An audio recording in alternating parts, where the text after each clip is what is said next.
और अब आपको बताएं कि कराची के इलाके लियारी कलरी फूल पत्ती लेन में वाक़े सियासी जमात के दफ्तर पर दस्ती बम से हमला हुआ है। ये इंतहाई इब्तदाई मालूमात है जिससे ड्रॉन न्यूज़ आपको मुत्तला कर रहा है। कराची का इलाका है लियारी कलरी फूल पत्ती लेन, जहां पर वाक़े सियासी जमात के दफ्तर पर दस्ती बम से हमला हुआ है। इस पर हम बात करते हैं डॉन न्यूज़ के रिपोर्टर इमरान हफीज से। इमरान, जिस वक्त हमला हुआ, क्या उस वक्त उस दफ्तर में लोग मौजूद थे?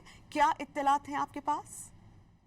हाँ जी, देखिए सियासी पार्टी के यहाँ पर ऑफिस साहब लियारी फुलपत्ती लैन के अंदर यहाँ पर मोटरसाइकिल सवार मुलजमान जो है वो धमाका खेज मवाद जो है वो फेंक कर फरार हुए, जिसके नतीजे में सियासी पार्टी के दफ्तर में मौजूद 3 कारकुनान जो है ये जख्मी हैं। फौरी तौर पर सिविल अस्पताल मुंतकिल कर दिया गया है। पुलिस मौके पर पहुंच गई, जबकि बम विस्फोट जो आपको वहाँ पर तलब किया है, जो जाए वो से शवाहिद इकट्ठे कर रही है। उसके बाद जो है वो अपनी रिपोर्ट देगी कि आया ये धमाका जो है वो देसी साख्ता था या जो है वो फॉरेन मेड धमाका किया गया था। जी बहुत शुक्रिया इमरान, आप हमें इस बारे में अपडेट कर रहे थे।